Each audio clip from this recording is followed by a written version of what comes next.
स्वाध्याय का हमारा जो कार्यक्रम चल रहा है उसके अंतर्गत हम भगवत गीता का अध्ययन कर रहे हैं। और हमने 3 अध्याय का अध्ययन कर लिया है। चौथे अध्याय में हमने प्रवेश किया था और 10 श्लोकों का अध्ययन किया था। हम 11वें श्लोक से आगे देखते हैं। 11वें श्लोक को पढ़ने से पहले हम ये देखते हैं कि ये जो चौथा अध्याय है इसका ये कैसे शुरू हुआ, अब तक क्या बात हुई है।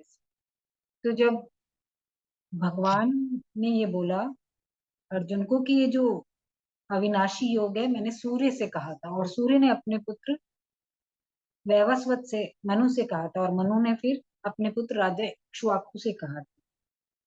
तो इस तरह से ये जो ज्ञान है वो आगे आगे पृथ्वी लोक पे आया और धीरे धीरे फिर लुप्त भी हो गया। तो और भगवान ने बोला कि तू मेरा प्रिय सखा है, इसलिए मैं तेरे को ये रहस्य की बात बता रहा हूँ। तो अर्जुन थोड़ा सा कंफ्यूज हो गए कि भगवान का जन्म तो अभी हाल का है, वासुदेव जी के घर पे जन्मे हैं ये, तो ये ऐसे कैसे कह रहे हैं कि मैंने सूर्य को ये दिया है ज्ञान। तो भगवान ने अर्जुन को बोला कि मेरे बहुत से जन्म हो चुके हैं, उनको तू नहीं जानता लेकिन मैं जानता हूँ, क्योंकि मैं अजन्मा हूँ, अविनाशी हूँ, और अपनी प्रकृति को अधीन करके मैं प्रकट होता हूँ योग माया से। और फिर प्रकट कब कब होते हैं ये बताया था, कब होते हैं जब धरती पर धर्म की हानि होती है और अधर्म बढ़ जाता है, तब तब मैं एक साकार रूप में आता हूँ। वैसे तो भगवान हर समय हर जगह हर रूप में मौजूद है, लेकिन वो जो साकार रूप लेने के लिए लेते हैं भगवान अधर्म को मिटाने के और साधु पुरुषों का उद्धार करने के लिए, और जो पापी हैं जो पाप कर्म कर रहे हैं उनका नाश करने के, और वापस धर्म की स्थापना करने के लिए भगवान प्रकट है। और अर्जुन को भगवान ने बताया था कि मेरे कर्म भी दिव्य है और मेरे जन्म भी दिव्य। जो इस बात को जान लेता है वो कभी भी इस जो जन्म और मृत्यु का जो है चक्र इसमें लिप्त नहीं रहता, उससे मुक्त हो जाता है। तो ऐसा कौन है जो तत्व से जान गया मुझे, जिनके अंदर राग नहीं है, भय नहीं और क्रोध नहीं, और वो मुझ में प्रेम से भाव से स्थित है और मेरे से ही आश्रित रहते हैं। ऐसे जो मेरे भक्त हैं वो मेरे स्वरूप को प्राप्त हो चुके हैं। इतना भगवान ने 10 श्लोक तक बताया। हमने पिछले 9वें और 10वें श्लोक में ये देखा था कि भगवान जब अपने कर्मों की और जन्मों की बात कर रहे थे कि मेरे कर्म भी दिव्य और मेरे जन्म भी दिव्य। तो जो मुझे तत्व से जान लेता है वो पुनर्जन्म को प्राप्त नहीं हुआ था। और फिर ये बताया था कि जो राग भय और क्रोध से रहित हैं वो मेरे में तल्लीन होकर मेरे को प्राप्त हो चुके हैं। ये 10 श्लोक तक भगवान ने अपनी दिव्यता का प्रकट किया था। अब 11वें श्लोक में भगवान क्या कह रहे हैं ये आज हम देखते हैं। तथैव भजाम्यहम् मम वर्तमानुवर्तन्ते मनुष्या पार्थ सर्वशः। हे प्रतानंदन, जो भक्त जिस भाव से मेरी शरण लेते हैं मैं उन्हें उसी प्रकार आश्रय देता हूँ, क्योंकि सभी मनुष्य सब प्रकार से मेरे मार्ग का अनुसरण करते हैं। अब भगवान अपने कर्मों की दिव्यता बता रहे हैं श्लोक में, और ये बोल रहे हैं कि भक्त जिस भाव से मेरी शरण लेते हैं उसी भाव से उसी संबंध से मैं उसको आश्रय दे देता हूँ। जैसे भक्ति जब करते हैं तो भगवान के स्वरूप को कोई ना कोई उपमा दे देते हैं। जैसे कोई भगवान को पुत्र मानता है, कोई भगवान को अपना मित्र मानता है, कोई पिता मानता है, कोई गुरु मानता है। तो जो जैसा मानता है, जैसे किसी ने अपने पुत्र के रूप में भगवान को भक्ति की है तो भगवान उसको उसका अच्छा पुत्र बन के उसकी भक्ति में आते हैं। जो जैसा मत जिस भाव से जो पूछता है भगवान वो ही उसके लिए बन जाते हैं। अब जैसे हम देख रहे हैं कि भगवान अर्जुन के बचपन से भगवान उसके सखा हैं, और जब अर्जुन ने कहा कि मेरे को आप अम, मेरा घोड़ा मतलब मेरे सारथी बन जाइए, तो भगवान ने उसे स्वीकार कर लिया और आज भगवान युद्ध के मैदान में खड़े हैं उसके सारथी बन के। फिर अर्जुन कहता है कि आप मुझे ज्ञान दो मेरा जिसमें कल्याण, तो भगवान गुरु बन के उसको ज्ञान भी दे रहे हैं। तो इस तरह से जो भक्त की जैसी श्रद्धा जैसा विश्वास भगवान में होता है, भगवान वैसा ही उसके प्रति अपना एक्ट करते हैं। अब ये इतने बड़े ब्रह्मांड के स्वामी हैं, हम उनको ब्रह्मांड का स्वामी कहना भी एक तुच्छता होगी। भगवान भगवान के प्रति हम वर्ड नहीं यूज कर सकते, क्योंकि जो भी हम ब्रह्मांड देख रहे हैं वो तो भगवान के एक रोम में स्थित है। तो हम कैसे कह सकते हैं ब्रह्मांड के स्वामी। हम उनको कोई उपमा हमारे पास नहीं है शब्दों के लिए। तो फिर भी वो मनुष्य रूप में अवतार लेते हैं, यानी कि एक राजा जो एक सिंपल लैंग्वेज में देखें तो एक राजा अपनी प्रजा के हित के लिए भिखारी बन गया। इतना लेवल के नीचे आके भगवान अपना स्वरूप में प्रकट होते हैं और फिर क्रिया करते हैं। ये क्या है? ये भगवान की उदारता है, दयालुता है, अपनापन है अपने भक्त के प्रति। तो भगवान विशेष रूप से अपने भक्तों के लिए अवतार लेते हैं। जिस भाव से जिस रूप से भगवान की सेवा करना चाहते हैं भक्त, भगवान को उस रूप में आना ही पड़ता है। भगवान आने को बाध्य हो जाते हैं।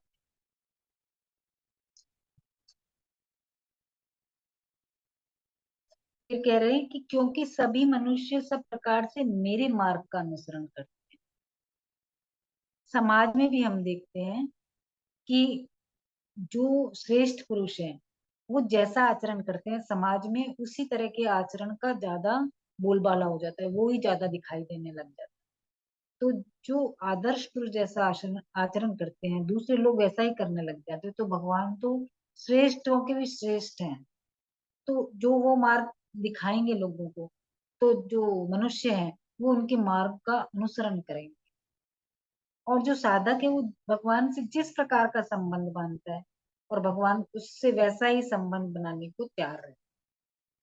जैसे दशरथ जी ने भगवान को पुत्र के रूप में प्राप्त करना चाहा, पुत्र भाव के रूप में भगवान से स्वीकार किया था, तो भगवान ने वो भी पुत्र रूप में भगवान बन के आए।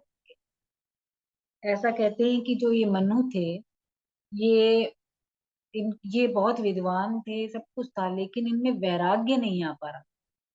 तो इन्होंने तपस्या की तो भगवान के दर्शन हुए, तो उन्होंने बोला कि मैं वैराग्य चाहता हूँ, क्या मेरे से नहीं हो रहा। क्योंकि कभी कभी क्या होता है, जब हमारे आसपास सब कुछ अच्छा अच्छा होता है तो हम वो चीजें छोड़ नहीं पाते। चीजें छूटती कब है? जब हमारे वो चीजें मन मुताबिक नहीं चलती। जैसे हमारे कोई भी खाने की वस्तु भी छूटती कब है? जब वो हमारी बॉडी को तकलीफ देने लगी। तो हम कहते हैं मैंने चाय छोड़ दी, मैंने फ्राइड छोड़ दिया। इस तरह की हमने बात करते हैं, क्योंकि वो बॉडी अब उस चीज को ले नहीं रही। इसी तरह से जो अच्छा अच्छा होगा तब तक हम नहीं छोड़ेंगे। हमारी तबीयत खराब नहीं होगी, उससे हमें कोई बेचैनी नहीं होगी, तो हम वो कोई भी चीज नहीं छोड़ते। तो ऐसे ही जो मनु थे, उनको छूट छूट नहीं रहा था, क्योंकि आसपास सभी अच्छे लोग थे। तो उन्होंने कहा मेरे मेरे से ये मेरे मन में वैराग्य नहीं आ रहा, मैं क्या करूं? तो आप मेरे को, अब क्योंकि मैं पुत्र से प्यार करता हूँ, पत्नी से प्यार करता हूँ, अपने रिश्तेदारों से प्यार करता हूँ, तो आप मेरे पुत्र रूप में आइए। पुत्र रूप में आप आओगे तो मैं आपसे प्रेम करूंगा, प्रेम करूंगा तो मैं आपके प्रेम से तो मुझे वैराग्य मिल जाएगा। तो वो मनु ही दशरथ के रूप में धरती पे आए, और दशरथ के रूप में भगवान ने उनको अपना पिता बनाया। और भगवान से उनका इतना प्रेम था पुत्र के रूप में कि उनके वियोग में उन्होंने प्राण दे दिए। तो इस तरह से जैसे हम इसकी कहानी के माध्यम से एक ये भी शिक्षा मिलती है कि जिसमें जितनी प्रीति हो, उसको उस प्रीति को अगर हम थोड़ा सा डाइवर्ट कर दें, उस प्रीति को हम भगवान की तरफ, भगवान को वो ही मान के हम अगर भगवान को भक्ति करें भगवान की, तो हमारी भक्ति जल्दी फल देती है। क्योंकि हमको उस संबंध में बहुत प्रेम है। तो हम उस जब हम भगवान की तरफ डाइवर्ट होके उस प्रेम को निभाएंगे, प्रेम किससे कर रहे हैं? हम अपने भगवान से कर रहे हैं, तो वो हमको वैराग्य प्रदान करेगा और भगवत प्राप्ति हो जाए। तो भगवान जन्म लेते हैं, प्रकट होते हैं। तो भगवान ये कह रहे हैं कि मैं प्रकट होता हूँ तो लोग मेरी जो भी मेरा उस प्रकट में जब भी मैं जो भी लीला करता हूँ वो लोगों के लिए उस लोग उस पे चलते हैं। तो जैसे मैं अगर पुत्र के रूप में आया हूँ तो मैं आदर्श पुत्र बनूंगा। तो आदर्श पुत्र बनूंगा तो क्या होगा, समाज में आदर्श पुत्र बनने की शिक्षा मिलेगी, मेरे उन आदर्शों पे लोग चलेंगे। इसलिए भगवान ऐसा कह रहे हैं कि मेरे बताए हुए मार्ग पे चलते हैं, मेरे मार्ग का लोग अनुसरण करते हैं। अब जहां जैसे ही हम अहंकार रहित होते हैं और निस्वार्थ प्रेम करने लगते हैं, वो प्रेम भगवत प्रेम ही होता है। अगर हम जो हमारा जो भक्ति में जो बाधा बनती है ना, वो बनती है अहंकार और स्वार्थ। तो जब हमारा अहंकार और स्वार्थ बीच में आता है तो हमारा जो प्रेम भाव है वो सीमित हो जाता है। और जैसे ही हम इनका त्याग करते हैं तो ये प्रेम भाव व्यापक हो जाता है। तो जो व्यापक हो गया तो जो हमारे माने हुए संबंध है वो मिट जाते हैं, और जो हमारा नित्य संबंध किससे है, स्वाभाविक संबंध किससे है, भगवान से, वो जागृत हो जाता है। अब है तो भगवान के साथ हमारा नित्य संबंध, लेकिन जीव को ये पहचान में नहीं आ रहा। क्यों नहीं आ रहा? क्योंकि एक पर्दा पड़ा हुआ है जो कि है संसार का। संसार के साथ हमने अपना संबंध जोड़ लिया है। तो जब तक ये संसार के साथ हमारा संबंध रहेगा तब तक हमारे को जन्म मरण का जो बंधन है वो हमारे को झेलना पड़ेगा। अब ये जो जन्म मरण के बंधन में हम पड़ गए हैं, ये दोनों ओर से होता है। एक तो क्या है कि भगवान के साथ हमारा जो नित्य संबंध है उसको हमने नहीं पहचाना, और जिनके साथ हमारा वास्तविक संबंध है ही नहीं उनको हमने अपना मान रखा है। तो जो जीव है अगर भगवान से अपना संबंध मान लेता है, यानी कि भगवान को पहचान जाता है, तो उसको अनुभव हो जाता है भगवान के नित्य संबंध। तो जब भगवान के नित्य संबंध की पहचान हुई, वो ही भगवान की शरण होता है। जैसे ही भगवान की शरण होता है मनुष्य, तो उसको एक वो निश्चिंतता आ जाती है, निर्भयता आ जाती है, और वो हर कष्टों से दूर हो जाता है। आगे देखें। कांक्षन्त कर्मणां सिद्धिं यजन्त इह देवताः क्षिप्रं हि मानुषे लोके सिद्धिर्भवति कर्मजा। कर्मों की सिद्धि चाहने वाले मनुष्य देवताओं की उपासना किया करते हैं, क्योंकि इस मनुष्य लोक में कर्मों से उत्पन्न होने वाली सिद्धि जल्दी मिल जाती है। अभी मुझे ये जो अपना हमने 11वां श्लोक पढ़ा है, उसमें भगवान ने कहा कि जो मुझे जिस भाव से स्वीकार करता है मैं उसे उसी भाव से स्वीकार कर लेता हूँ। फिर भी हम भगवान की तरफ क्यों नहीं मुड़ते, क्यों नहीं भगवान का आश्रय लेते, क्यों नहीं शरणागति होते? इसका कारण बता रहे हैं। क्योंकि हमको क्या चाहिए? कर्मों में सिद्धि चाहिए। क्योंकि हम नए नए कर्म करते हैं, तो कर्म करने से क्या होता है, हमको कुछ ना कुछ प्राप्त होता है। हम हर चीज को इससे जोड़ते हैं कि कोई भी चीज हमको कब मिलेगी, जब हम उसके लिए कर्म करेंगे। तो सांसारिक वस्तु तो कर्म करने से मिल जाती, लेकिन हम जो वास्तविकता है उसकी तरफ नजर नहीं जाती है हमारी। क्योंकि ये जो भी सांसारिक वस्तुएं हैं, ये जो भी हम उसके लिए कर्म करेंगे, कोशिश करेंगे, तो हमको वो मिल जाएगी। क्योंकि वो हमको नित्य प्राप्त नहीं है। मिलता क्या है, प्राप्त क्या होता है? जो हमको नित्य प्राप्त हमारे पास नहीं है वही तो हमको प्राप्त होगा। तो उसके लिए हमको कर्म करना पड़ता है प्राप्त करने के लिए। लेकिन जो भगवान है वो कर्म से प्राप्त नहीं होती, यानी कि तप ध्यान समाधि से भी भगवान नहीं प्राप्त होते। भगवान तो हर जगह है, नित्य प्राप्त है, हमारे से अलग है ही नहीं। तो इसलिए जो ये सांसारिक नियमों का हम वस्तु प्राप्त करने के लिए जो नियम लगाते हैं, वो नियम भगवान की प्राप्ति में नहीं चल सकता। वहां पे एक ही नियम चल सकता है कि भगवान को प्राप्त करने की उत्कंठा, उत्कंठा मतलब एक ऐसी लिमिट, उत्कंठ अभिलाषा मतलब सुपरलेटिव डिग्री वाली अभिलाषा, तब भगवान प्राप्त। और इसमें जो बाधा है वो क्या है संसार में, जो हमारी हर चीज का नेक्स्ट जो बीज है वो कामना है। अब भगवान तो क्या है, जैसे हमारे पिता होते हैं, तो हम पिता से जो भी चीज मांगते हैं, हर चीज हमारी हमको मिलती नहीं है। वही चीज मिलेगी जो हमारे लिए सही होगी। जिस समय वस्तु मांगी गई है, वो समय के हिसाब से हमारे को वस्तु मिलनी चाहिए या नहीं चाहिए, वो पिता देखता है। जैसे अब आजकल उदाहरण देख लेते हैं, मोबाइल का ही देख लेते हैं। तो 10 साल के बच्चे को बिना किसी कारण से पिता मोबाइल नहीं दिलाएंगे, लेकिन कोई जब आपका बच्चा खूब मोबाइल मोबाइल करेगा तो कोई हो सकता है रिश्तेदार गिफ्ट कर दे मोबाइल, लेकिन आपके पिता नहीं दिलाएंगे। क्यों? क्योंकि उनको पता है कि अभी मोबाइल से इसकी मोबाइल इसकी प्राप्त करना इसकी सही उम्र नहीं है। तो इसी तरह से भगवान हमको, हम नहीं हमारे को चीजें प्राप्त होती तो हम भगवान के लिए कुछ कुछ कह देते हैं कि भगवान यही नहीं करते भगवान, लेकिन भगवान हमको वो चीज नहीं देंगे जो हमारे कल्याण में बाधक। लेकिन जो देवता लोग हैं, देवता लोग, जैसे हम दुकानदार को बस पैसे देंगे वो हमको कोई भी वस्तु दे देता है, कुछ भी वस्तु खरीद सकते हैं हम, अच्छी भी बुरी भी। तो ऐसे ही जो देवता लोग हैं, उनकी जब हम उपासना करते हैं तो वो हमको बदले में वस्तु देते हैं, चाहे हमारे वो हमारे लिए अच्छी है या नहीं, लेकिन हमने अगर उपासना की है तो वो जरूर देते हैं।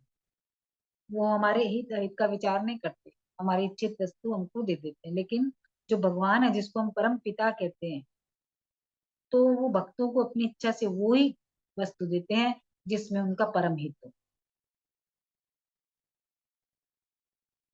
इसलिए वो जो नाशवान पदार्थों की आसक्ति है, ममता है, कामना है, तो जो मनुष्य है वो क्या करता है, भगवान की तो महत्ता और भगवान को तो नहीं जानकर अनदेखा करता है, और अज्ञानतावश उन देवताओं की उपासना करते हैं जो बदले में चीजें दिया करते हैं। कर्मों की सिद्धि, यानी कि जो मैं कर्म करूं उसमें मुझे फल मिल जाए और वो फल मैं भोगूं। तो जो कर्मों की सिद्धि चाहने वाले मनुष्य हैं, वो देवताओं की उपासना करते हैं, क्योंकि इस मनुष्य लोक में कर्मों से उत्पन्न होने वाली सिद्धि जल्दी मिल जाती है। ये जो धरती है इसको मनुष्य लोक कहा गया है, यहीं पे कर्म करा जा सकता है। बाकी तो जो भी लोक है वो, चाहे स्वर्ग कह दो नर्क कह दो, ये सब भोग भूमिया है। यहाँ पे सिर्फ भोग किया जा सकता है, नया कर्म नहीं किया जा सकता। और धरती पे भी कर्म करने का जो अधिकार है सिर्फ मनुष्य को ही है, पशु पक्षियों को नहीं है। तो जो मनुष्य है वो शरीर में से जो भी अपने कर्म करता है उनका ही फल भोगता है, इस भी लोक में और परलोक में। तो जो इस मनुष्य लोक में कर्मों की जो आसक्ति वाली मनुष्य रहते हैं, वो उनको सिद्धि प्रिय है। तो वो सोचते हैं कि सिद्धि कैसे मिलेगी, कर्म करने से सिद्धि प्राप्त हो जाए। तो कर्मों से जो सिद्धि होती है वो शीघ्र मिल जाती है, लेकिन वो सदा नहीं रहती। जब कर्म हमने किया और वो खत्म हो गया तो उसका जो फल होगा वो भी तो कुछ समय तक हमारे पास रहेगा और फिर खत्म हो जाएगा। इस बात पर जो हमने कहा, हम इतना जो संसार में रच्चे बसे जो मनुष्य हम लोग हैं, वो हम ये बात नहीं सोचते। इसलिए हम देवताओं की शरण जाते हैं कि हमको अपनी जो उपासना कर रहे हैं उसका फल मिल जाए, जो हम चाह रहे हैं वो हमको मिल जाए। इसीलिए हम अपने कर्मों का फल चाहते हैं, इसलिए हम कर्म बंधन से मुक्त नहीं होते। और कर्म बंधनों से मुक्त नहीं होंगे तो बार बार जन्मते हुए मरते रहे। भगवत प्राप्ति हमने पहले श्लोक में पढ़ा था कि कर्म जन्य नहीं है।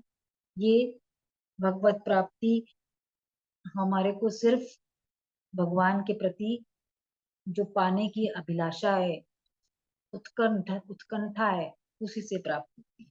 बल्कि का कर्मों से जब अपना संबंध विच्छेद कर लेते हैं तभी भगवत प्राप्त होती है, कोई भी कर्म करने से भगवान की प्राप्ति नहीं। आगे देखिए।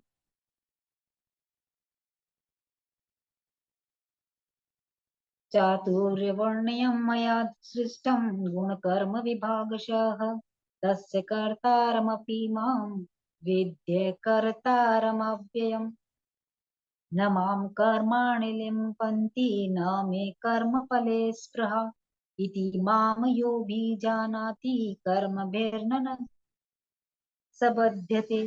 मेरे द्वारा गुणों और कर्मों के विभाग पूर्वक चारों वर्णों की रचना की गई है। उसका कर्ता होने पर भी मुझ अव्यय परमेश्वर को तू अकर्ता जान, कारण कि कर्मों के फल में मेरी स्पृहा नहीं है, इसलिए मुझे कर्म लिप्त नहीं करते। इस प्रकार जो मुझे तत्व से जान लेता है वह भी कर्मों में नहीं बंधता। 13वां और 14वां श्लोक एक साथ लिया है, तो देखते हैं कि अभी हमने देखा कि जो हम जो भी सिद्धि चाहते हैं, कर्म करने के बाद जो हम फल चाहते हैं, तो उससे क्या हो जाता है, हमारे कर्मों में मलिनता आ जाती है। तो कर्मों में दिव्यता कैसे आए, यही बात भगवान यहाँ पे बता रहे हैं। देखो, कर्म तो हमको करने ही है, कर्म से हम कभी छूट नहीं सकते। इतना हमको पूरा ज्ञान हो गया अभी तक, जब भी हमने भगवत गीता पढ़ी है, तो हम कर्मों का त्याग नहीं कर सकते। लेकिन बार बार मैं एक लाइन बोलती हूँ कि कर्मों को स्मार्टली करना है। वो स्मार्टली जब हम करना शुरू कर देंगे, तो हमारे को अपने आप ही हमारी जो साधक के रूप में ग्रोथ है वो होती रहेगी। यही बात भगवान यहाँ पे कह रहे हैं कि कैसे लानी है कर्मों। तो अब यहाँ पे भगवान कह रहे हैं कि मैं जो भी हमने जो भी पूर्व जन्म में हमारे कर्म हैं, उनके अनुसार हमारा जो लेखा जोखा होता है, उसमें हमारा जो सत्गुण, रजोगुण और तमोगुण, इसका बैलेंस देखा जाता है कि ये फिर हमारे को नया जन्म मिलता है। तो जो जिसमें अधिकता आ जाती है सतगुणों की, उसको वो ब्राह्मण के रूप में पैदा हो जाता है। भगवान ने ही ये चारों वर्णों की रचना की है। इसमें कोई ऐसा नहीं है कि जातिवाद की बात नहीं है। वो व्यक्ति ब्राह्मण होगा मतलब उसमें अपने आप ही जो गुण होंगे वो सतगुण होंगे जन्म से। और जो जिसमें रजोगुण की मतलब ज्यादा होगा, बाकी गुण कम होंगे, तो वो क्षत्रिय होगा। इसी तरह से जिसमें तामसिक गुण ज्यादा होते हैं, तमोगुण ज्यादा होते हैं, उसको शूद्र कहते हैं, क्योंकि उसका वो अपना समय आलस्य, प्रमाद और सेवा भाव में व्यतीत करता है। इसके अलावा ये चार वर्ण के अलावा भी देव भी हैं, पितर भी हैं, ये योनियां भी, जिन्हों की भगवान ने गुणों और कर्मों के अनुसार रचना की है। अब ये जो चार वर्णों की रचना की गई है, ये मनुष्यों के लिए हमको दिखाई देती है, लेकिन ये पशु पक्षियों में भी होती है, ये वनस्पति में भी होती है।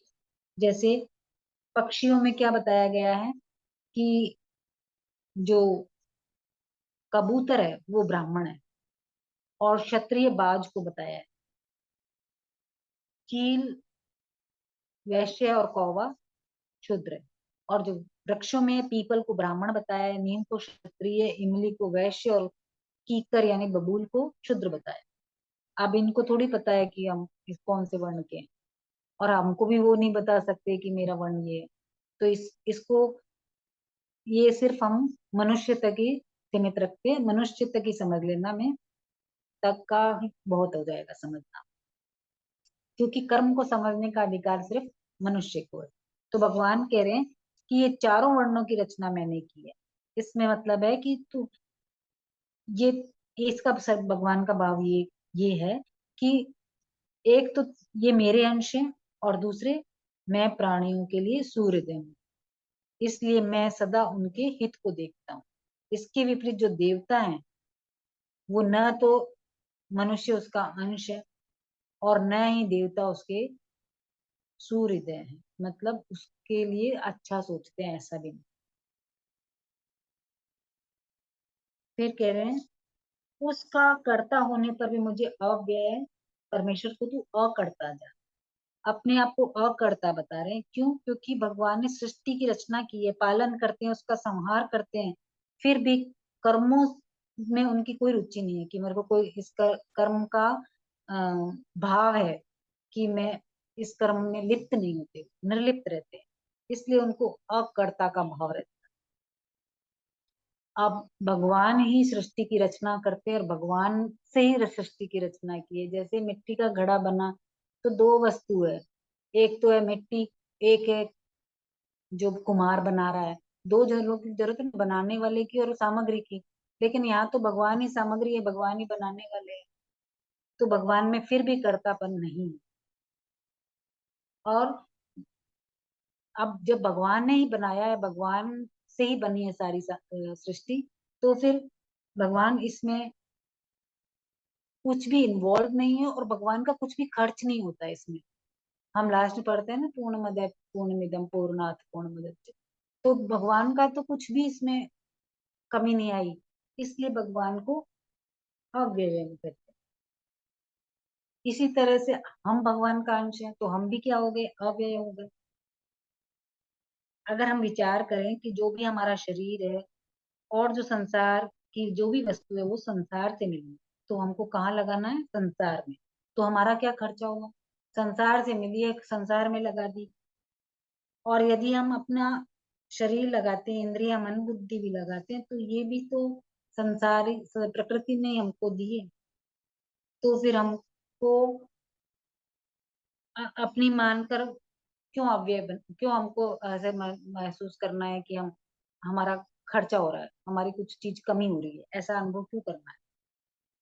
तो यहाँ पे भगवान कह रहे हैं कि कर्म करते हुए भी, कर्म और कर्म में जो भी सामग्री तुमने यूज की है वो, और कर्म से जो तुमने कर्म किया उसका जो तुमको फल मिला है उससे तुमको कोई संबंध नहीं।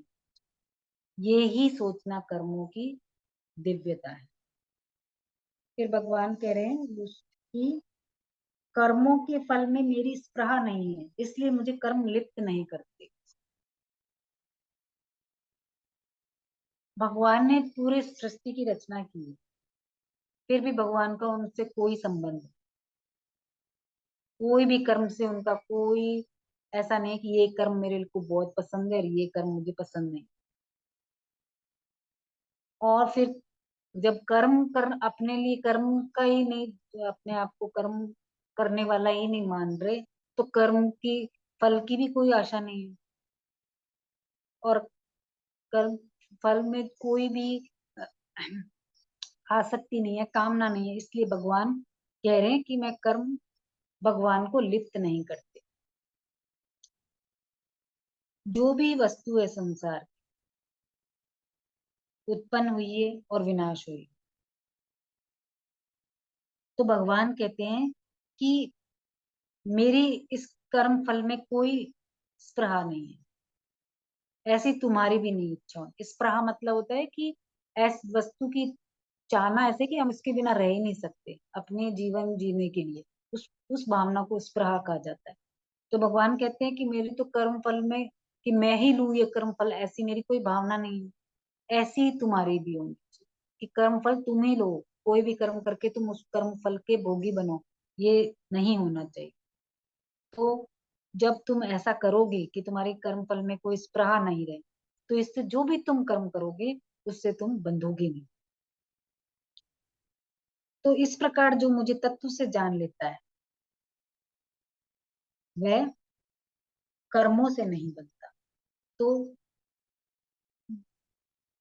जो भी हमारे कामनाएं उत्पन्न होती है, तो हमारी कामना किसको देख के होती है? संसारिक वस्तु से।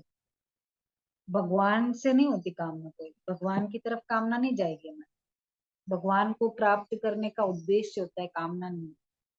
तो कामना हमेशा जो भी विनाशशील पदार्थ हैं, प्रकृति के पदार्थ हैं, उनकी तरफ होती है। तो जब हमारी दृष्टि उधर है तो हम भगवान को जो कैसे जान सकते हैं, भगवान के तत्व को कैसे जान सकते हैं?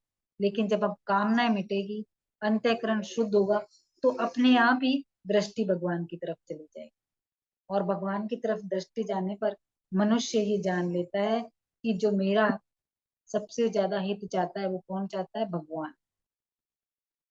इसलिए वो जो भी क्रियाएं करते हैं वो मेरे हित के लिए होती है। उन क्रियाओं में अपने आसपास की जो भी हमारी परिस्थिति है, जितने भी हमारे आसपास के संबंध है, जो भी हैं, जैसे भी हम उनको अभी हम ये देख रहे हैं कि ये हमारी परिस्थिति अनुकूल नहीं है, तो वो परिस्थिति में भी भगवान का हमारे लिए भेजा गया कोई हित है, ऐसी बात माननी चाहिए। तो जब जब भगवान, अब हमारा भाव ये हो जाएगा कि जो भी क्रियाएं हो रही हैं वो मेरे हित के लिए हो रही हैं। तो भगवान हमारे को शरीर देते हैं और हम किसके लिए देते हैं? कर्म बंधन से मुक्त होने के लिए शरीर देते हैं। तो जो हम इस बात को नहीं समझ रहे हैं, इसलिए हमने नए नए संबंध बांधे और अपने आप को बंधन में डाले। तो भगवान जो सृष्टि की रचना कर रहे हैं, क्यों करते हैं? ताकि जीवन में जीव जो है वो अपना कर्म बंधन से मुक्त हो जाए और उनका उद्धार हो जाए। तो जब भगवान की इस तरह की तत्व से भगवान को जान लेते हैं, तो फिर भगवान की तरफ पूर्ण समर्पण हो जाता है, पूर्ण शरणागति हो जाती है। क्योंकि भगवान के जो कर्म है वो दिव्य हैं और हम भी अपने कर्मों को दिव्य बना सकते हैं। जो हमको करना क्या है? दिव्यता के बीच में बाधा क्या है? मलिनता जो आ गई है, कामना ममता आसक्ति के रूप में, अगर हम उनको हटा दें तो हमारे कर्म भी दूर दिव्य हो जाए और वे हमको बांधेंगे। और वो जो हमारे कर्मों की दिव्यता है वो हमारे और दूसरे लोगों को भी मुक्त करने वाली हो जाएगी। तो कर्मों को दिव्य बनाने का सरल उपाय क्या है? कि जो भी संसार में वस्तु मिली है वो अपने लिए न मानकर संसार की सेवा में लगा देना। जो भी हमारे पास बाहर की वस्तु है, जैसे हमारा जो शरीर है वो भी हमारा माता के गर्भ में बना है, तो हम तो साथ तो लाए नहीं थे। जब साथ जो भी वस्तु हम साथ नहीं लाए थे वो हमारी नहीं, तो उस पे हमारा कोई हक नहीं। जो वस्तु हम साथ लाए नहीं उसको हम ले जा नहीं सकते। उस कोई भी परिस्थिति, कोई भी वस्तु को हम अपनी इच्छा के अनुसार परिवर्तित नहीं कर सकते। मतलब उन पर हमारा कोई अधिकार है ही नहीं। तो इस तरह से जो हमारे जन्म जन्मांतर से हमारा जो सूक्ष्म और कारण शरीर बना है, ये भी क्या है? प्रकृति का कार्य है। इसलिए उसके साथ भी हमारा कोई संबंध। ऐसा जब हम मानने लग जाएंगे तो हमको जो हमारे भगवान के साथ हमारा संबंध है वो प्रकट हो जाए। हमको बस एक काम करना है, सेवा करनी है। और एक दृढ़ विचार रखना है कि सेवा करने के लिए सब अपने हैं, पर लेने के लिए कोई अपना नहीं। कई जो ज्ञानी जन है वो तो ये कहते हैं भगवान से भी हमको कुछ नहीं लेना है, बल्कि का भगवान को हमें अपने आप को समर्पित करना है। क्योंकि जो वस्तु हमारे हित के लिए है वो भगवान हमको हमारे बिना मांगे दे देंगे और पहले से दे रखी है। अगर हम देखें तो हमारे को शरीर को खाने की आवश्यकता आवश्यकता होती है, पानी की आवश्यकता होती है, वायु की आवश्यकता होती है। तो इसके अलावा बाकी सब चीजें तो हमारी लग्जरी है जो भी हम यूज करते हैं। तो भगवान ने हमारी आवश्यकता से ज्यादा हमको दे रखा। हमको उन चीजों का सदुपयोग करना है। सदुपयोग कैसे करना है? संसार की वस्तु संसार में लगा और इसमें अपने आप को निष्काम रखना है। अपने आप को एहसास भी नहीं होने देना है कि मैं कुछ अलग कर रहा हूँ। क्योंकि अब तक हमको ये चल गया है, पता तो चल गया, अनुभव में आया या नहीं आया, कि मैं जैसे कोई भी हम कार्य करते उसमें अपना श्रेय लेने का हमको कोई हक नहीं है।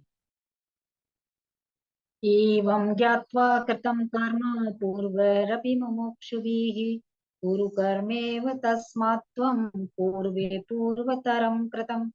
पूर्व काल के मुमुक्षुओं ने भी इस प्रकार जानकर कर्म किए हैं, इसलिए तू भी पूर्वजों के द्वारा सदा के लिए किए जाने वाले कर्मों को ही कर। अभी तो भगवान ने अपना उदाहरण दिया था कि मैं क्या करता हूँ। अब आगे के श्लोक में भगवान मुमुक्षु पुरुषों का उदाहरण दे रहे हैं।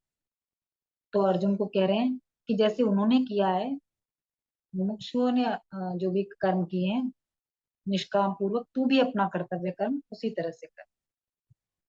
अब यहाँ पे अर्जुन भी तो मुमुक्षु, मुमुक्षु मतलब जो अपना कल्याण चाहता हो, मोक्ष चाहता हो, उसको मुमुक्षु कहते हैं।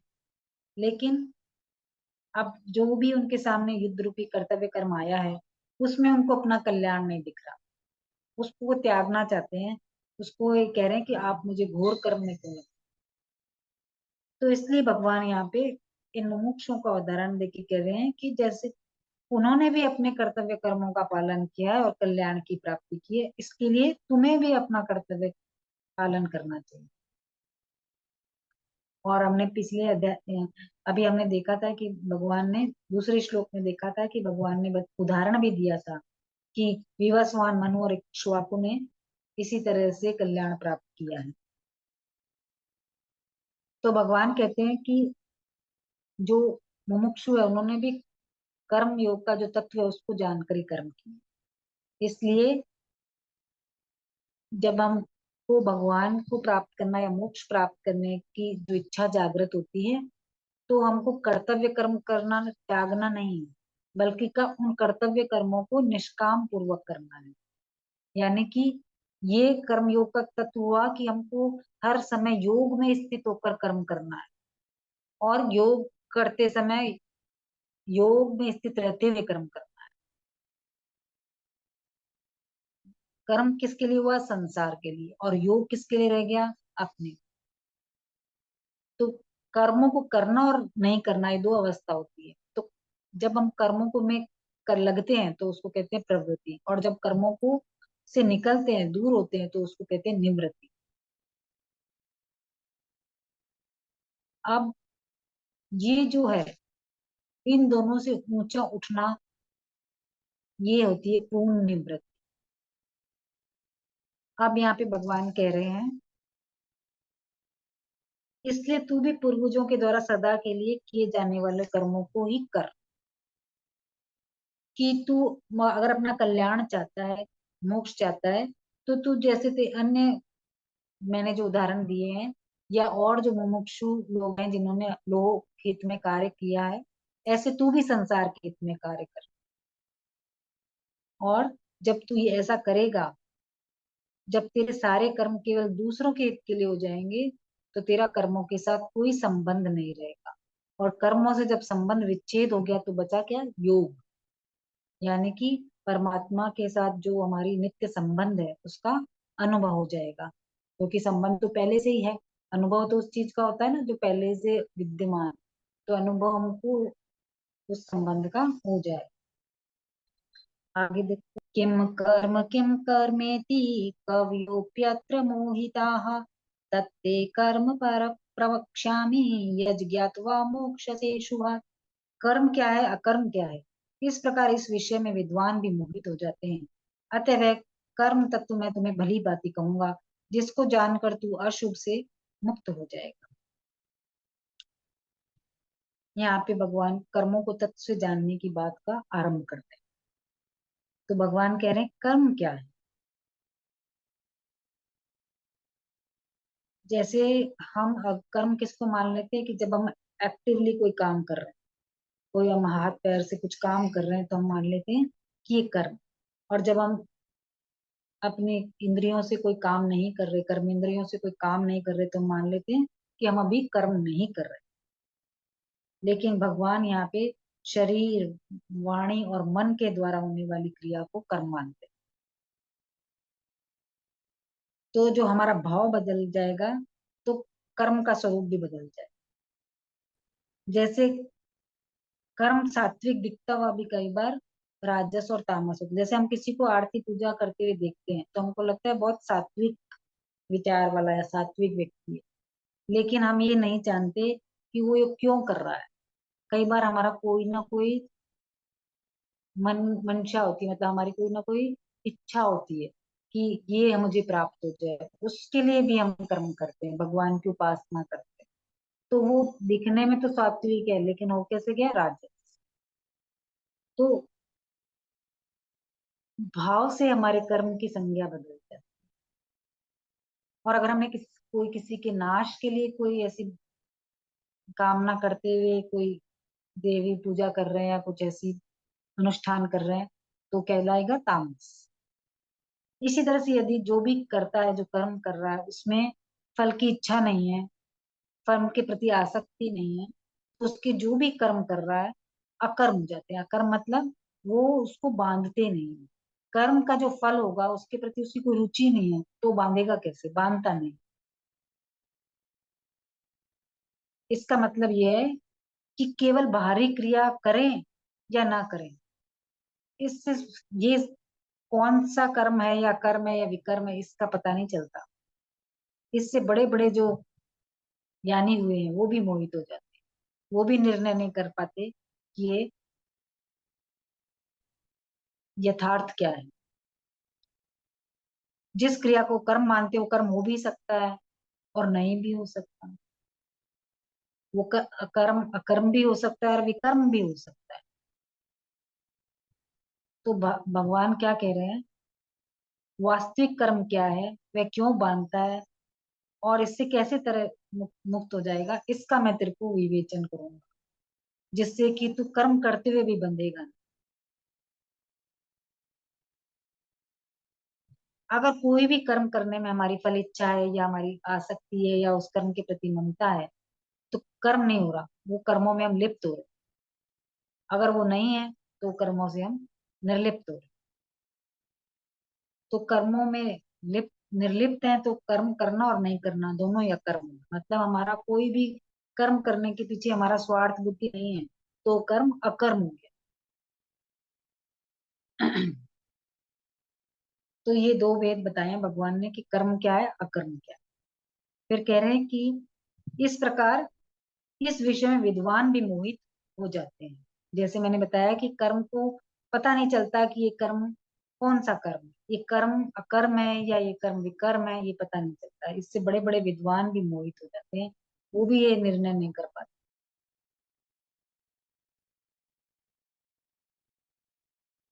अतः वह कर्म तत्व मैं तुम्हें भली बात कहूंगा। कौन सा तत्व, कर्म, जो कर्म जीव को बांधता है। अगर जीव ने अपने आप को बांधा है कर्मों से, तो उसको ये वो किसी ना किसी उपाय से उन कर्मों से मुक्त भी हो सकता है। तो भगवान कह रहे हैं कि मैं तुझे वो कर, कर्म का तत्व भली बात ही कहूंगा, जिससे तू कर्म करते हुए भी तू उसमें बंधेगा नहीं। मतलब मुक्त हो जाएगा जन्म मरण के बंधन से। तो कर्म को करते कैसे हैं, दो मार्ग से करते हैं, या तो हम कर्म में लगते हैं या कर्म से हटते हैं। ये दोनों मार्ग बांधने वाले नहीं।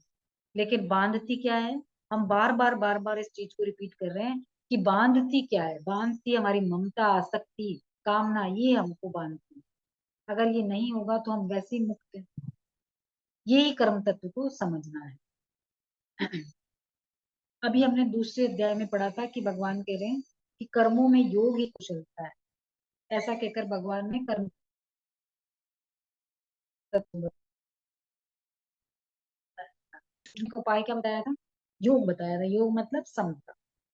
भगवान ने बता दिया था, लेकिन क्योंकि जो जिसकी मानसिक अर्जुन मोह से ग्रसित होकर कुछ निर्णय नहीं कर पा रहे, डिप्रेशन की स्थिति में, तो उसको जल्दी से बात समझेगा ही नहीं भगवान ने, जबकि इसको पहले ये बात का हिंट दिया है, समझाया है, फिर भी उसने ये प्रश्न किए। तो इसलिए भगवान उसको, क्योंकि जब दिमाग कहीं और लगने पर बिजी है तो वो नहीं सुन पा रहा है। आगे देखिए, 17वें श्लोक में भगवान कह रहे हैं, कर्मणो यपि बौद्धव्यं च विकर्मणः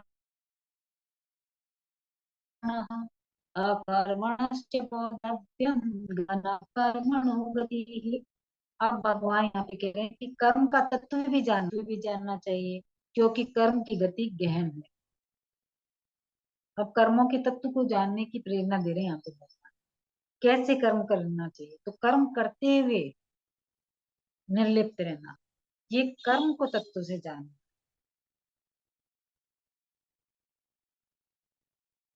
अब कोई भी कर्म कर रहे हैं, वो दिख तो रहा है कि हम ये वाला काम कर रहे हैं, लेकिन वो कर्म करते समय हमारे भाव कैसे हैं, उसके कारण कर्म या तो कर्म कर्म कहलाएगा, अकर्म कहलाएगा, या विकर्म कहलाएगा। जब हम कोई भी शास्त्र विहित क्रिया करते हैं अपने कोई भी सकाम भाव से, तो कर्म बन जाता है। और जब हम वो ही कर्म कर रहे हैं, लेकिन हम अपनी आसक्ति और ममता और फलिच्छा को त्याग के कर रहे हैं, तो वो ही कर्म बन जाता है। लेकिन कर्म कर रहे हैं, जो भी हम कर्म कर रहे हैं उससे दूसरों को कष्ट हो रहा है, तो वह भी कर्म कहलाता है। वह कर्म निषिद्ध कर्म है, तो वो भी कर्म है। अब भगवान कह रहे हैं कि अकर्म का तत्व भी जानना चाहिए, तो निर्लिप्त रहते हुए कर्म करना ही अकर्म को तत्व से जानना है। अभी क्या कह रहे थे, कर्म करते हुए निर्लिप्त रहना है, ये कर्म को तत्व से जानना है। यानी कि कर्म करना है तो निर्लिप्त रहना है, ये कर्म को जानना। और अकर्म को तत्व से जानने का मतलब है निर्लिप्त रहते हुए कर्म करना। और विकर्म का तत्व भी जानना चाहिए। विकर्म मतलब जो हमारे शास्त्रों में बताया नहीं गया कर्म निषिद्ध है, उनको करना, यानी पाप कर्म करना। तो वो क्या है, पाप कर्म कब होते हैं, जब हमारी कामना अधिक बढ़ जाती है। कामना अधिक बढ़ जाती है, उसके कारण हम पाप कर बैठते हैं। अभी यहाँ पे भगवान ने बताया था कि अर्जुन को कि तू युद्ध कर रहा है, लेकिन तू समता पूर्वक कर। अगर तू समता पूर्वक युद्ध करेगा तो तुझे पाप नहीं लगेगा। अब है तो ये युद्ध, लेकिन भगवान समता पूर्वक करके उसको आज्ञा आज्ञा दे रहे हैं कि तू युद्ध कर। तो जो उसका युद्ध है, अगर वो समता से युक्त होके करता है तो उसका कर्म विकर्म कहला दे, अकर्म कहलाए, सॉरी। तो जो बिना हमने अपने अंदर कोई भी इच्छा के, बिना अपनी कोई भी लोभ के हमने कोई कर्म किया है समता पूर्वक, तो वो अकर्म बन जाता है। जब अकर्म बन गया तो उनको बांधेगा नहीं। ऐसे ही जो शास्त्र विहित कर्म, शास्त्र में जो मना किए गए निषिद्ध है, वो कर्म विकर्म है। तो इसका क्या हेतु है, मुख्य कामना। तो कामना विकर्म का मुख्य कारण बन, यही विकर्म को तत्व से जान। अगर हमको विकर्म को त्याग करना है, हम चाहते हैं कि हम कोई भी पाप कर्म नहीं करें, तो हमको करना क्या है, कामना का त्याग। जब हमारी कामना बहुत बढ़ जाती है तो हमको लगता है इसमें क्या है, कभी कभी ऐसा भी कर लेना चाहिए, तो हम वो कर बैठते हैं। क्योंकि कर्म की गति गहन है। अब ये कोई नहीं बता सकता कि कौन सा कर्म तुम्हें बांधेगा और कौन सा कर्म तुम्हें नहीं बांधेगा। जैसे एक वो कहानी आती है ना कि एक गुरु शिष्य थे। तो गुरु जी ने एक सामने तालाब था, तो उसमें एक बत्तख थी। तो बत्तख मछली खा रही थी, तो गुरु जी ने रोक दिया कि मछली क्यों खा रही है तू। तो जब मरे तो नरक में चले गए। क्यों चले गए, क्योंकि नरक में गए इसलिए कि उसका तो ये भोजन ही है मछली, वो तो नहीं खाएगी तो जिएगी कैसे। तो उन्होंने, तो ऐसे जो फिर जो शिष्य था उसने खाने दिया, तो उसको भी नरक मिला। तो बोले कैसे तू क्यों नरक में आ गया, मैंने तो उसको रोका था इसलिए आया, तू कैसे आया, बोला मैंने रोका नहीं इसलिए आ गया, मुझे रोकना चाहिए था, वो उसको खा रहा था। अब वो क्या परिस्थिति में उसको खा रहा था, वो हमारा कर्म कैसे भी कर्म बना हमको, मतलब गलत कर्म कैसे बन गया, इसकी गणना कोई नहीं कर सकता। बड़े बड़े ज्ञानी भी नहीं बता सकते कि तुम्हारा ये कर्म कौन सी लिस्ट में आएगा। तो अर्जुन भी इस तत्व को नहीं जानने के कारण इस जो युद्ध हो रहा है उसको अपना घोर कर्म मान रहे हैं, क्योंकि ये जो कर्म की गति है बहुत गहन है, मतलब बहुत गहरी है, इसको जल्दी से कोई समझ नहीं पाता। आगे देखिए। कर्मण्य कर्म स पश्येत अकर्मणि च कर्म यः स बुद्धिमान मनुष्येषु स युक्त कृत्स्न कर्म कृत। जो मनुष्य कर्म में अकर्म देखता है और अकर्म में कर्म देखता है, वह मनुष्य में बुद्धिमान है, योगी है और संपूर्ण कर्मों को करने वाला है। अब भगवान जो कर्मों को तत्व से जान गया उसकी प्रशंसा कर रहे हैं। जो कर्म में अकर्म देखने का मतलब है कि कर्म करते हुए और नहीं करते हुए वो निर्लिप्त रहता है, अपने लिए कोई भी कार्य में लगता नहीं है और न ही कोई कार्य से दूर भागता है। ये उसके मन में नहीं रहता कि ये काम मैंने किया है तो इसका फल मुझे मिले, क्योंकि ऐसा भाव रखने से ही कर्म बांधने वाले बनते हैं। जैसे हम किसी की कभी हेल्प कर देते तो हमको क्या चाहिए कि वो हमको थैंक यू तो बोले, या वो हमारे कभी काम आए। बाद में हम उसके बाद में कह भी देते, देखो हमने उसके लिए तब ऐसे ऐसे किया था ना, इसने तो हमारे लिए कुछ नहीं किया। तो जैसे ही हमने वो कर्म किए थे वो अब हमको बांधने वाले, क्योंकि जब हमने किया था तब हमने एक अपने साधारण भाव से किया था कि ये मुश्किल में इसका कर दो, लेकिन जब उसने हमारा नहीं किया तो हमको ख्याल आ गया कि अरे मैंने तो किया था, इसने नहीं किया। तो अब ये ख्याल आ गया तो अब ये बांधने वाला हो गया। तो अगर जो भी हम कर्म किया है वो करा और खत्म हुआ तो फल भी मिला और खत्म हुआ। तो इस तरह से हमारा जो जीवन नित्य निरंतर चलता रहता है, उसमें हम उन कर्मों को जोड़ते रहते हैं। लेकिन जो जीव है वो क्या है, वो तो उसका फल से कोई संबंध नहीं, फिर भी वो फल की इच्छा के कारण बन जाता है। तो फल की इच्छा न रखने से नया राग उत्पन्न नहीं होता, और जो हम दूसरों के हित के लिए कार्य करने की कोशिश करते हैं तो जो हमारे राग है अंदर के वो नष्ट हो जाते हैं। इस तरह से जो हम कर्म में भी अकर्म हो जाते हैं। अब हम बन के मनुष्य आए तो हमारे कई कर्म तो हमारे कॉन्ट्रैक्ट है। जैसे हम जिस परिवार में हमने जन्म लिया है उसका हम ऋणी है, अपने माता पिता के हम ऋणी हैं। तो किसी का हमको ऋण चुकाना है, किसी को ऋण वसूल भी तो करना है। तो इस तरह से अनेक जन्मों में हमने अनेक लोगों से तो लिया है, अनेकों को दिया है, और ये जो हमारा लेन देन का जो कार्यक्रम है ये अनेकों जन्मों से चल रहा है। तो जब तक हम इसका लेन देन को बैलेंस नहीं करेंगे, खत्म नहीं करेंगे, तब तक ये कार्यक्रम चलता रहेगा। इसलिए सबसे पहले लेना बंद करना पड़ेगा, यानी कि अपना जो अधिकार है, जहाँ पे हम हमेशा अधिकारों की मांग करते हैं, अधिकार छोड़ने पड़ेंगे। और लेना क्या है, कर्तव्य। कर्तव्य क्या है, सेवा करना। तो इस तरह से जब हम सेवा करनी शुरू करेंगे, सेवा लेनी बंद करेंगे, तो नया ऋण नहीं लगेगा और पुराना चुक जाएगा, जिससे कि हमारा जो लेन देन का व्यवहार समाप्त हो जाएगा और जन्म मरण बंद हो जाएगा।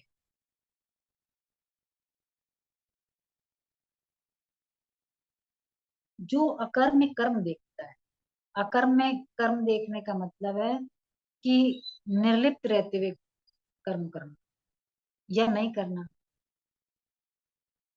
जब कर्म कर रहा है तब भी वो निर्लिप्त है, और जब वो कर्म नहीं कर रहा तब भी वो निर्लिप्त। तो जो कर्म योगी है वो जो कर्म में लगता है तब भी वो निवृत्त मतलब निर्लिप्त रहता है, और जब कर्मों को त्यागता है तब तब भी वो निर्लिप्त रहता है। मतलब उसका त्यागना भी कर्म को दूसरे के हित के लिए ही होगा, उसका स्वयं के लिए न तो कर्म करने में उसका कोई अपना हित है, न ही कर्मों से निकलने में उसका कोई हित है। तो जब तक साधक अपना संबंध इस प्रकृति से मानता रहेगा तब तक कर्म करने से उस अपनी जो सांसारिक उन्नति मानता है, और सोचता है कि अगर मैं ये कर्म करने सब छोड़ दूं तो मेरी परमार्थिक उन्नति हो जाएगी।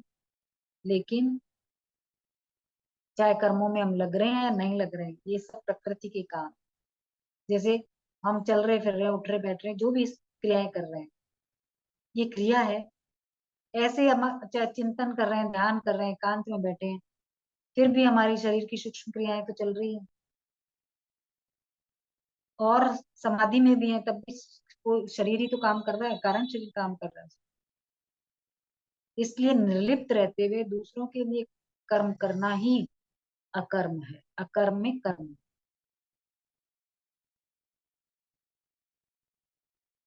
वह मनुष्यों में बुद्धिमान, उसको बुद्धिमान बता दिया, जो कर्म में अकर्म देखता है और अकर्म में कर्म देखता है।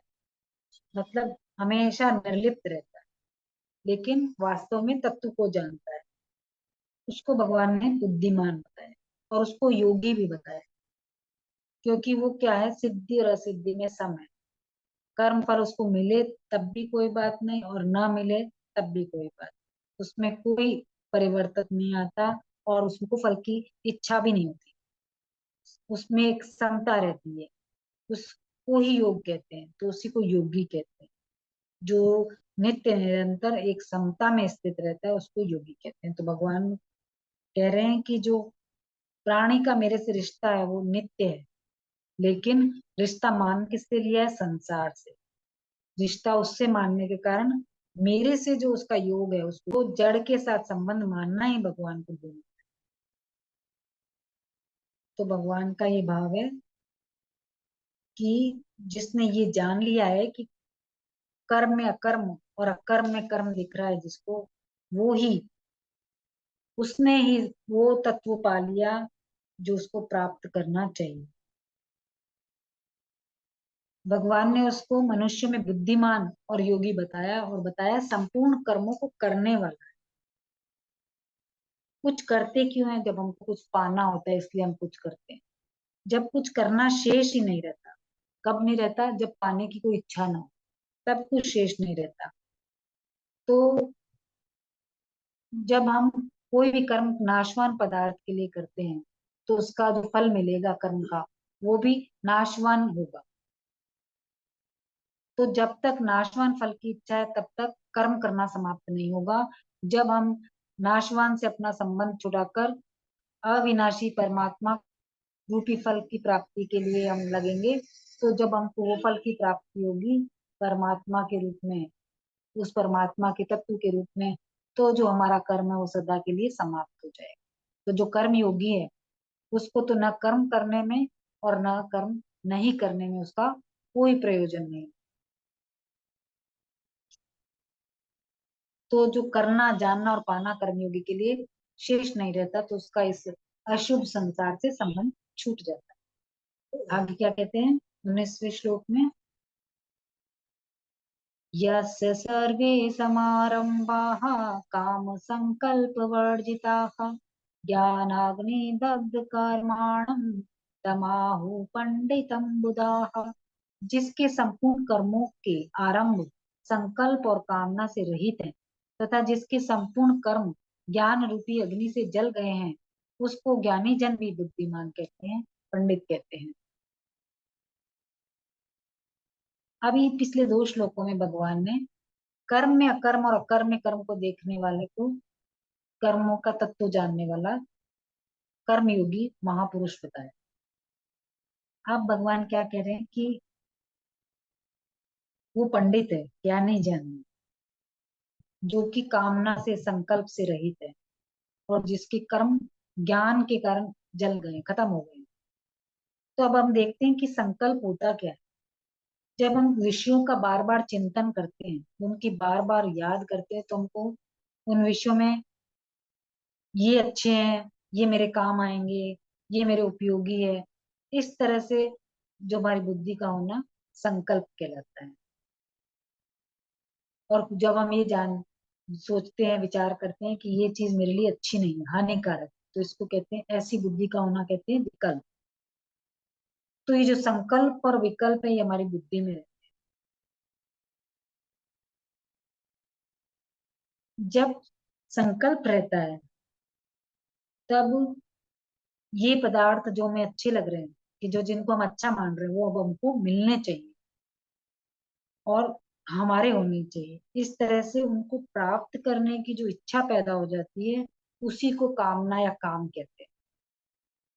जो प्राप्त वस्तु नहीं है उसको प्राप्त करने की इच्छा ही कामना है, उसको ही काम कहते हैं। तो जो कर्म योगी है, जो सिद्ध हो गए, उनमें संकल्प और कामना दोनों ही नहीं रहते। उनमें न तो कामनाओं का जो कारण है संकल्प, और न संकल्पों का जो से जो कामना उपजी है वो रहती।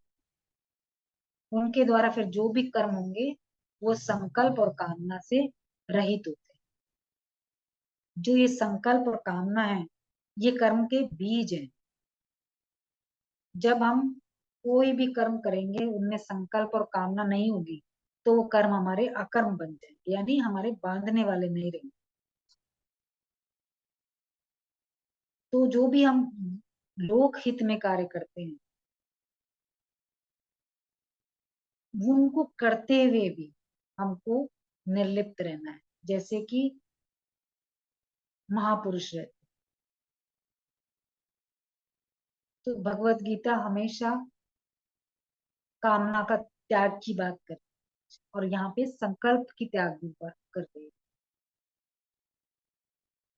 तो भगवत गीता में अगर हम कामना का त्याग पढ़ते हैं, तो वहां पे संकल्पों का त्याग भी कामना के त्याग में ही आता है। तो साधक को करना क्या है? संपूर्ण जो भी हमारे कर्म है, संकल्प है और कामना है, उनका त्याग करना है। अब एक एग्जाम्पल देखते हैं हम, कि एक गाड़ी हमारे घर में खड़ी, तो कब हम देखते हैं कि एक अवस्था तो क्या है गाड़ी की, कि घर में खड़ी है गाड़ी, तो न तो इंजन चल रहा है न पहिए चल रहे। अब अगर हमने गाड़ी को स्टार्ट किया, तो इंजन तो चला लेकिन पहिए नहीं चले। अब हमने उसको चलाया, तो इंजन भी चल रहा है और पहिए भी चल रहे। चौथी अवस्था क्या हो गई? कोई ऐसा स्लोप आ गया जिसपे हमने इंजन को बंद कर दिया। इंजन को बंद किया है फिर भी गाड़ी चल रही है। तो इस तरह से मनुष्य की भी चार अवस्थाएं होती है। एक तो होती है कि ना तो कामना होती है ना कर्म होता है, यानी कि ना मोटर चल रही है ना पहिया चल रहा है। कामना तो होती है पर कर्म नहीं होता, यानी कि इंजन तो चल रहा है पर पहिए नहीं चल रहे। अब कामना भी होती है और कर्म भी होती है, यानी हम रोड पे गाड़ी को लेके निकल गए। फिर है कामना नहीं होती और कर्म होता है। जैसे गाड़ी चल तो रही है पर इंजन नहीं चल। तो जो सबसे अच्छी अवस्था गाड़ी की कौन सी हुई? कि जब इंजन नहीं चल रहा और गाड़ी चल रही, यानी हमारा पेट्रोल भी नहीं लग रहा, हमारा काम भी बन रहा है। तो ये अवस्था सबसे अच्छी है। इसी तरह से जो मनुष्य है, उसकी सबसे उत्तम अवस्था है कि वो कामना न करे और कर्म करता है। ये उसकी सबसे उत्तम अवस्था है। और ऐसे वाले अवस्था वाले ही जो साधक हैं, वो मनुष्य साधक पंडित कहलाते हैं।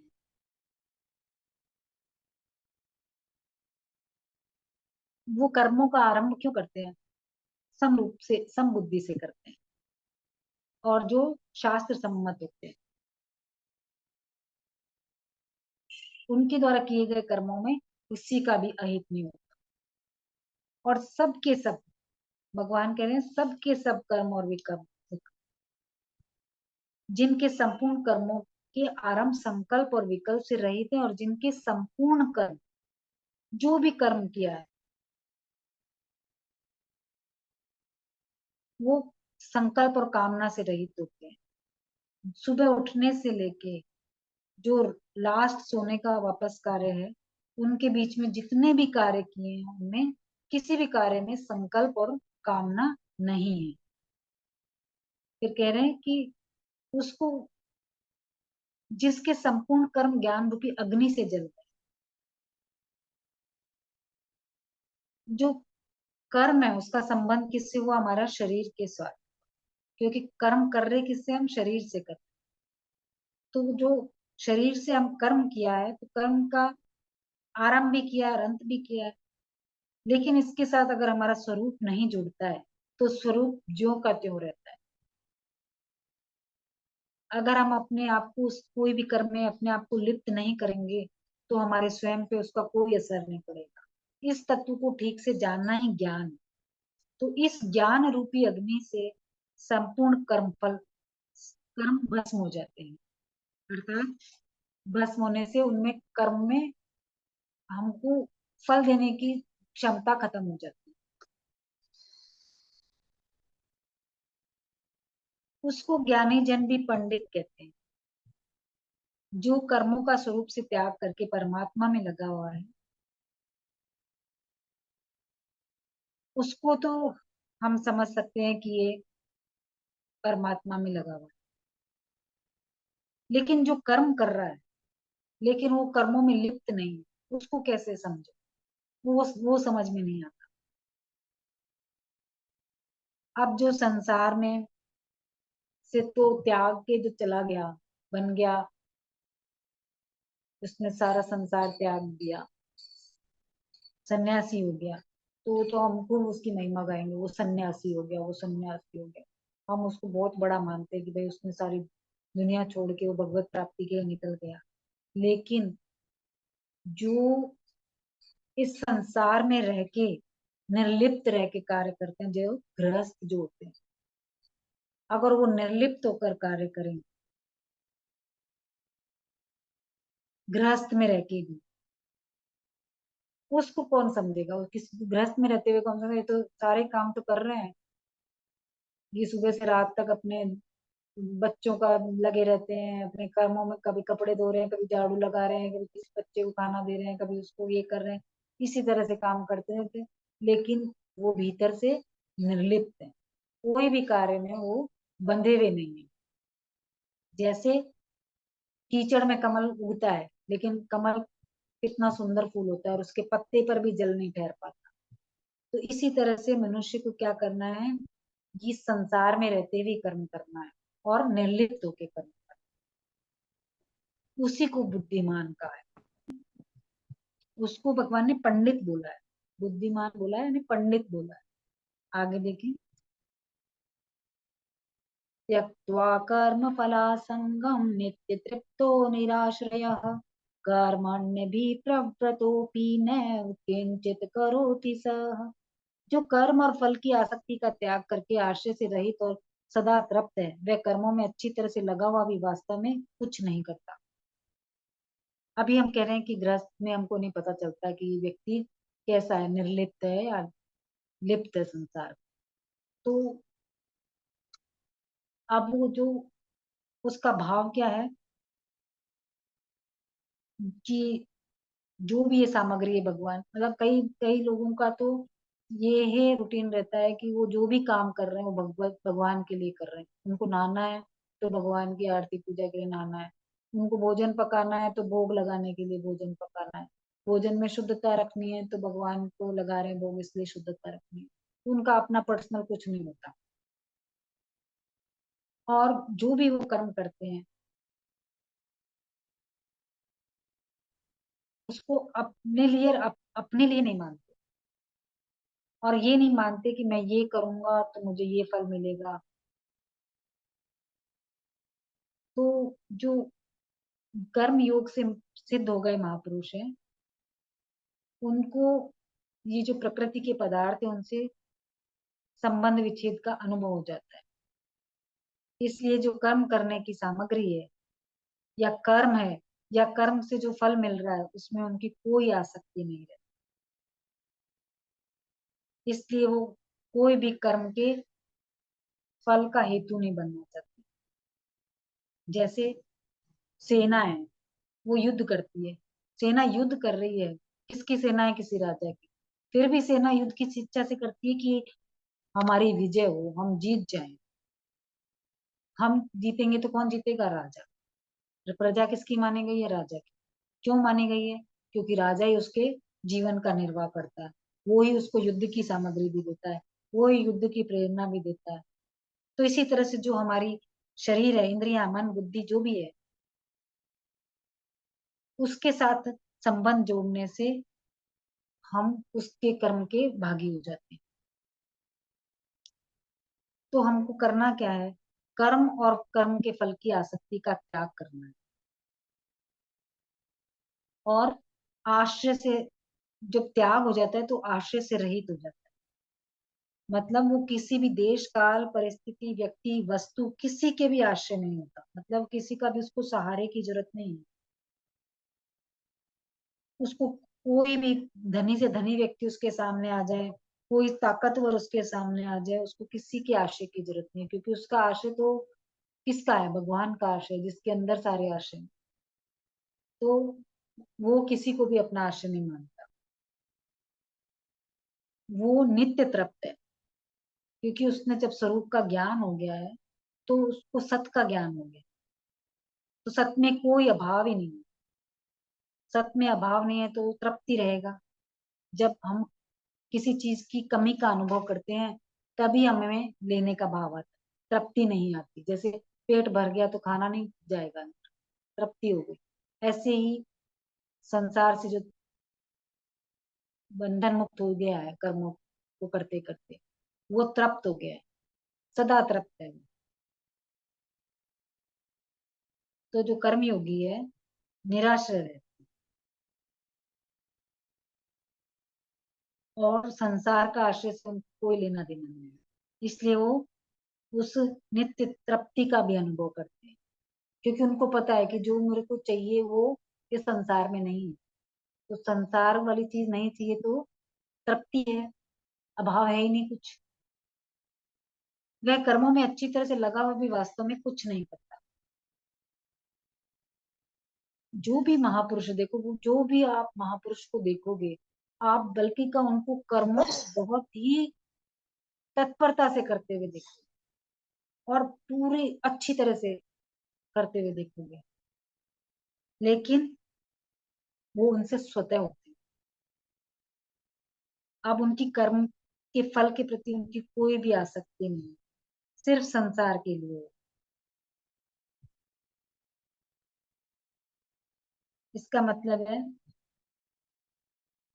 दिखने में तो वो कर्म कर रहे हैं, लेकिन कर्म से उनका कोई भी संबंध नहीं, क्योंकि वो निर्लिप्त है। इसलिए जो कर्म है उनको बांधने वाले नहीं हो पाते, सारे कर्म अकर्म हो जाते। इस तरह से आज हमने 20 श्लोक करे। ओम पूर्णमद पूर्णमिदं पूर्णात् पूर्णमुदच्यते पूर्णस्य पूर्णमादाय पूर्णमेवावशिष्यते। ओम शांति शांति शांति।